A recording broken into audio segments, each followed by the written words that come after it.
કેમ છે? જમવાનું પાણી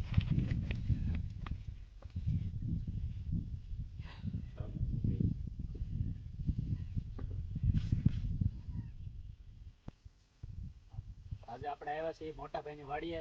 તો આજે આપણે એનો પરિચય લઈશું. એની પાસે આપણે ખેતીવાડી વિશે થોડીક માહિતી લઈશું. મોટા ભાઈ, તમારો પરિચય આપો. ચંદ્રસિંહ છે, આપણે મોવા તાલુકામાં બગદાણા ગામ પાસે નાના ખોટોડા ગામ આવેલું છે. અત્યારે અમે 2 વીઘા આંબા કરેલા છે અને એમાં સારી એવી આવક મળે છે આપણને. એટલે આપણે બેને ચલો ત્યાં જઈને રૂબરૂ મુલાકાત કરીએ. ચાલો હવે તો આપણે મોટા ભાઈ વાડીમાં જઈએ અને આંબાની રૂબરૂ મુલાકાત લઈએ. ચાલો.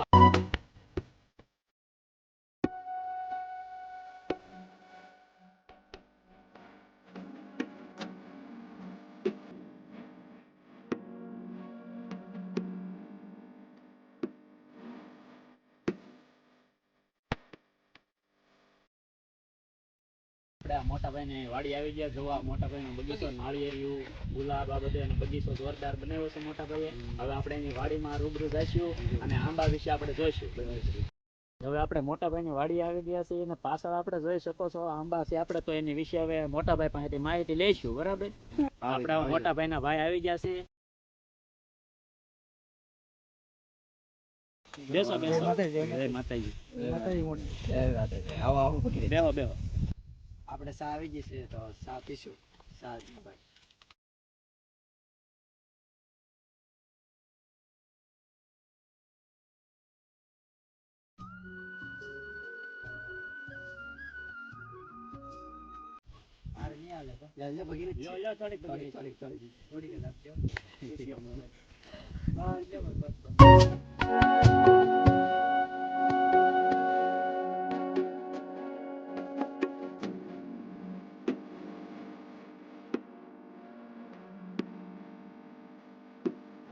મોટાભાઈ ની વાડી આંબામાં આવી ગયા છે. તો મોટાભાઈ, આપણે આંબા વિશે તેની પહેલા થોડીક માહિતી આપો.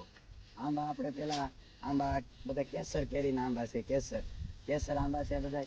અને આ કલમો બધી સોયસાથી લાવેલા છે. એમ ભાવનગર તળાજા. હવે મિત્રો આપણે આંબાને સોયસાથી લાવેલા છે. બરાબર, એ વાત એની છે. આપણે તો હવે એની વિશે જોશું અને રોપણી કઈ રીતે કરવાની, એનો ખાડો કઈ રીતે કરવાનો, એને કઈ રીતે સોંપવાનો, એ આપણે એની પાસે માહિતી લેશું. અને કેટલા ફૂટનું અંતર રાખવાનું એ આપણે મોટા ભાઈને પૂછ્યું. બરાબર કે એ આપણને એનો પરિચય આપે. આપો મોટા ભાઈ પરિચય.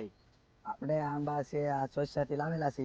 અને આનો પેલા રોપતી વખતે અને અમે ચોમાસામાં રોપેલા છે. રેડી, 1.5 થી 2 ફૂટ ખાડો કરવાનો, 2 ફૂટ. હવે એમાં ખાતર બાતર અંદર કઈ નાખવાનું તો અંદર ખાતર તમારે નાખો તો સાણિયું ખાતર કે દેશી ખાતર કોઈ પણ એ નાખી દેવાનું. રેડી. અને આ બધા કેસર આંબા છે. આ બધા 1.5 2 ફૂટના ખાડા કરેલા છે. ને આનું આમ 24 ફૂટ આમ છે અને 9 ફૂટ. તમે 5 બાય 5. 24 ફૂટ એટલે કે આમ 24 ફૂટ પહોળાઈ છે અને 5 ફૂટ આમ લંબાઈ છે. એ રીતે એને સોંપેલા છે મિત્રો. બરાબર, હવે એની આંતરપાક વિશે આપણે મોટા ભાઈને પૂછ્યું કે આમાં આંતરપાક પણ એને કરેલો છે. તો આમાં આંતરપાકમાં એને શું શું વસ્તુ કરેલી છે તો આપણે એને પૂછ્યું મોટા ભાઈ. આમાં એક ફાયદો છે કે આપણે આની અંદર છે ને આંતરપાક પણ લઈ શકીએ છીએ. અત્યારે આ મરચા લીધેલા છે આપણે, મરચી કરેલી છે આમાં.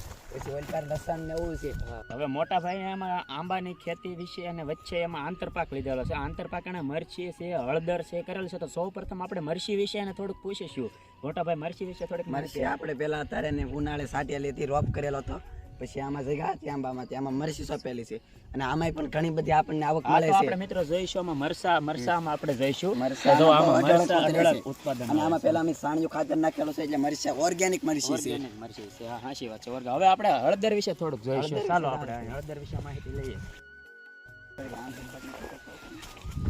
હવે હળદર આપણે જોઈએ છીએ તો મોટા ભાઈ હળદર વિશે થોડીક માહિતી આપો. હળદર પેલા આપણે બિયારણ લાવેલા છે. બહારથી બિયારણ આ બહુ 500 બિયારણ 2,000 નું આ 500 બિયારણ લાવેલા છે આપણે.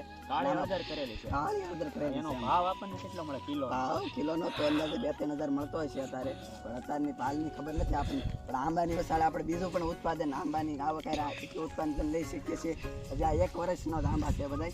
1 વર્ષમાં એવડા આંબા થયા છે. ઘણા થઈ જશે. કેટલા ફૂટનો છોડ હતો આંબાનો આપણે લેવાથી 3 ફૂટનો છોડ હતો.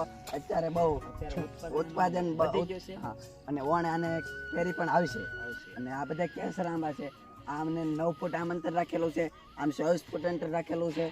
એટલે આ સારું છે. આમ મોટા ભાઈને આપણે પૂછ્યા માટે ખાતર અને દવા કયું આપે છે? આપણે સોંપ્યા એ આમાં થોડુંક સાણિયું ખાતર આપણે નાખ્યું હતું હેઠે ખાડામાં. ત્યારબાદ આમાં અમે ઉરિયા ડીએપી અને સલ્ફર સાપ જેવો પાવડર, અને આને અમે છે ને મહિને એક ફેરી આમાં ગૌમૂત્ર છંટકાવ કરીએ છીએ. ઓર્ગેનિક તમે કરો છો. ઓર્ગેનિક ને કારક ખાતર આપીએ છીએ. અને જુઓ આ બધા કોળા છે, કોળા બહુ સરસ છે. જો ભાઈ, અને આને અમે 15 દિવસે એક પણ પાઈએ છીએ. 15 દિવસે પિયત આપવામાં 15 દિવસે એક પિયત કરીએ છીએ. અને અત્યારે આ આંબા બહુ વિકસા છે. થઈ રહી છે. બરોબર. આપણે મોટા ભાઈને પૂછ્યું કે આ છોડવો ત્યાં કેટલા રૂપિયાનો કિંમત એની એક છોડવાની કેટલી છે? આ આપણે સોયસાથી તળાજા પાસે સોયસા ગામ આવ્યું ત્યાં બહુ બધી કલમો બધા બનાવે છે લોકો, એટલે આપણે નાથી લાવ્યા હતા. અને આ એક છોડ 250 રૂપિયાની કેસર કેરીની કલમ, પ્યોર કલમ છે.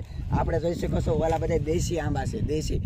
એનું ડાળું 10 રૂપિયાનું એક ડાળું એવડું એટલું ડાળું લઈ જાય છે અને 10 રૂપિયા આવે છે. એની પણ સારી આવક છે. એટલે આમાંથી કે કાપણી કરીને લઈ જાય છે અને એક ડાળાના તમને 12 રૂપિયા કિંમત આપે 12 છે. રૂપિયા કિંમત આપે એટલે છે. આમાંથી પણ બિઝનેસ એટલે કે એનો ધંધો પણ ચાલે રાખે છે.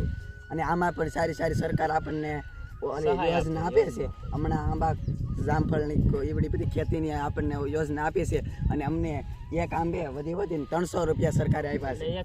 એટલે સરકાર આપે છે તો તમને 50 રૂપિયાનો ફાયદો પણ થાય છે. 1 રૂપિયો 250 રૂપિયાનો એક છોડ આવે છે અને સરકાર એમાં 300 રૂપિયાની સહાય આપે છે. 300 રૂપિયાની એટલે એની ખેતી કરો તો પણ એમાં સહાય પણ મળે છે સરકાર દ્વારા. અને ફરતે આપણે જાળીની ફેન્સિંગની યોજનાનો આપણે લાભ લીધેલો છે. જે જાળી હમણાં મહિના 1.5 મહિનામાં ફિટ થવાની છે. આંબાની ફરતે જાળી મારવાની છે, પછી એમાં કલર મારવાનો છે. આજે અહીંયા ઘેરું પણ લગાડવાનું હશે ને? ઘેરું લગાડવાનું છે. ઘેરું એટલા માટે લગાડવામાં આવે છે કે આમાં શું એનું મતલબ આમાં ઉધી કે ગમે જીવાત ન આવે, એટલે કે ઉદાય ન આવે એટલા માટે. અને આનો વધારે બેક વિકાસ થાય એટલા માટે આને ઘેરું અને સોનો સપડવામાં આવે છે. કારણ કે આનું આવરણ થોડુંક નાનું છે. ઓકે. આ બધા ખેડૂત મિત્રો આવી બાગાયત ખેતી કરે અને બીજા બધા ખેડૂતને આ માહિતગાર કરો તમે, અને આ બધી ખેતી કરે તો એને પણ લાભ થઈ શકે છે. અને આમાં બધી જો કોયલ બહુ સારી આવ્યા છે અને બહુ અઢળક ઉત્પાદન.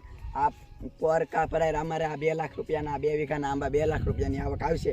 અને આ બહાર ડાયરેક્ટ જેસર, તળાજા તાલુકા, ભાવવા, ભાવનગર ના ડાયરેક્ટ કેરીની સપ્લાય કરીએ છીએ, કરવામાં આવી છે આની. નમસ્તે ખેડૂત મિત્રો, હું બધા ખેડૂત મિત્રોને એવી જાણ આપું છું કે તમે પણ આવી ખેતી કરો અને સારું એવું ઉત્પાદન મેળવો.